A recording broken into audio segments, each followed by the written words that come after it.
Vicky pros கோச்சார prediction தோழிகளுக்கு இனிய போகி பெருநாள் மற்றும் பொங்கல் திருநாள் நல்வாழ்த்துக்கள்.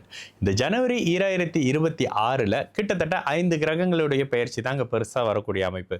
அதுலேயும் பார்த்தீங்கன்னா சந்திரன் 2 நாளைக்கு ஒரு தடவை மாறிடுவார். சந்திரன் இயல்பாகவே மாறிக்கிட்டு இருக்கக்கூடிய பிளானட். சுக்ரன் 13ஆம் தேதி 2026 ஜனவரியில் அப்படியே தனுசு வீட்டிலிருந்து மகர வீட்டுக்கும், சூரியன் 14ஆம் தேதி தனுசு வீட்டிலிருந்து மகர வீட்டுக்கும், செவ்வாய் 16ஆம் தேதி தனுசு வீட்டிலிருந்து உச்சநிலை அமைப்புகளில் மகர வீட்டுக்கும், புதன் தனுசு வீட்டிலிருந்து அப்படியே மகர வீட்டுக்கும் கிட்டத்தட்ட ஒரு 5 கிரகங்களுடைய பயிற்சி. இந்த மொத்த கிரக பயிற்சிகளும் எந்த மாதிரியான தாக்கங்களை அவரவர் ராசிக்கு கொடுக்க போகுதுன்றதை பார்க்கும்பொழுது, மிதுன ராசிக்காரங்களுக்கு ஜனவரி 2026 மிகப்பெரிய நல்ல தன்மையை கொடுக்க போகுதுங்க. ஓய்வு இல்லாமல் உழைக்கிறேன், எந்த ஒரு அங்கீகாரமும் கிடைக்க மாட்டுது, குடும்பத்துக்காக தான் உழவும் செய்கிறேன், ஆனால் யாரும் அதை கேட்டுக்க மாட்டேங்கிறாங்க, அவங்களுக்கு அதை பண்ணுறேன் புரிஞ்சிக்க மாட்டாங்க, இவங்களுக்கு இதை பண்ணுறேன் தெரிஞ்சுக்க மாட்டாங்க அப்படின்னு சொல்லிட்டு மன சங்கடத்தில் இருக்கக்கூடிய மிதுன ராசிக்காரங்களுக்கு மாற்றங்கள் வரக்கூடிய ஒரு காலகட்டம் அப்படின்னு சொல்லுவேன். உங்களுடைய உழைப்புக்கு அங்கீகாரம் கிடைக்கக்கூடிய ஒரு காலகட்டம். உங்களே ஒருத்தர் எப்ரிஷியேட் பண்ண போறாரு, இவ்வளவு நாள் இதை தான் பண்ணிக்கிட்டு இருந்தீங்களா, ஐயோ தெரியாம போச்சு அப்படின்னு சொல்லிட்டு உங்களுக்கான அங்கீகாரமோ உங்களுக்காக கிடைக்க வேண்டிய தகுதியான சில தன்மைகள் கிடைக்க போகுது அப்படின்னு சொல்லுவேன். சிலருக்கு திருமண அமைப்புகளில் நல்ல மாற்றம் வரப்போகுது, வாழ்க்கை துணை அமைப்புகளில் நல்ல தன்மை வரப்போகுது.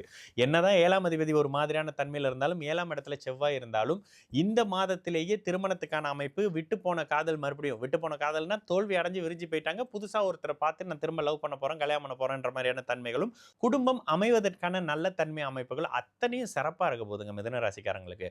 அடுத்த ஒரு 5 வருஷத்துக்கு தூள் கிளப்பக்கூடிய அமைப்புகள் இருக்கக்கூடிய மிதுன ராசிக்காரங்களுக்கு இந்த 2026 ஒரு ஃபவுண்டேஷன் போட போகுது அப்படின்னு சொல்லுவேன் ஜனவரி மாதத்திலேயே. அப்போ ஜனவரி மாதத்துல மிகப்பெரிய நல்லது மேன்மைகள் அட்டகாசமான தன்மைகள் இருந்தாலும், மாத பிற்பகுதியில் கொஞ்சம் வாக்கு கொடுத்ததுல கொடுத்த வாக்கை கொஞ்சம் சரி பண்ண முடியாம, அதாவது கொடுத்த வாக்கை காப்பாற்ற முடியாம சில இடத்துல தடுமாற்றம் இருக்கும். ஒரு சில இடங்கள்ல செவ்வாய் ஆகாதவர்ல அப்படியே 8ஆம் இடத்துல வராருல, கடுமையான வார்த்தையை யூஸ் பண்ணக்கூடிய அமைப்புகள்ல யாராவது இதை சொல்லிட்டாங்க அதை சொல்லிட்டாங்க, அதனால எவ்வளவு பெரிய வில்லங்கமா வந்துருச்சுங்க, நான் இது ஒரு இன்டென்ஷனா பண்ணல ஆனா வந்துருச்சுங்க அப்படின்னு சொல்லுவீங்க.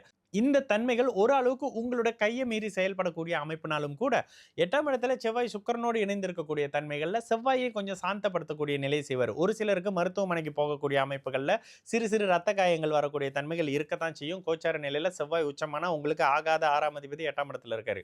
ஏதோ ஒரு வகையில விபத்தையோ இல்லை ஹாஸ்பிட்டலுக்கோ போகிற மாதிரியான விஷயத்துல செய்வாரு. அதனால வண்டி வாகன அமைப்புகள்ல சற்று கவனம் தேவை மிதுன ராசிக்காரங்களுக்கு. ஆனா இதனை தவிர்த்த மற்ற எல்லா அமைப்புகளும் நல்லா இருக்கும். குழந்தைகளை விட்டு கொஞ்சம் பிரியக்கூடிய தன்மை இருக்கும், குழந்தைகளுக்காக கடன் வாங்கக்கூடிய தேவைகள் இருக்கும், ஆனாலும் அதனால பிற்பகுதியில நன்மை இருக்கிற மாதிரியான விஷயங்கள் இருக்கும்னு சொல்லிட்டு மிதுனராசிக்காரங்களுக்கு இந்த 2026 பொலிவான மகிழ்ச்சியான சந்தோஷம் அத்தனை பாக்கியங்களும் கொடுக்கக்கூடிய தன்மையில மிகப்பெரிய அட்டகாசமான தொழில் மேன்மைகள், பொருளாதார உயர்வுகள், குடும்பத்துல மதிப்பு மரியாதை அந்தஸ்துன்னு சொல்லிட்டு எதெல்லாம் கடந்த காலத்துல கிடைக்கலையோ அது அத்தனையும் அப்படியே கிடைக்கக்கூடிய ஒரு காலகட்டம்னு சொல்லி, நீங்களே நல்ல மாற்றமாகவும் ஒரு சின்ன ஒரு டிராவல் போயிட்டு எனக்காக என் சந்தோஷத்துக்காக செலவு பண்ணிக்கிட்டாங்கன்னு சொல்லக்கூடிய அமைப்புகள்ல மிகப்பெரிய நல்ல தன்மைகள் கிடைக்கக்கூடிய ஒரு மாதமாகவே மிதுன ராசிக்காரங்களுக்கு இந்த ஜனவரி 2026 நிச்சயமாக அமையும்.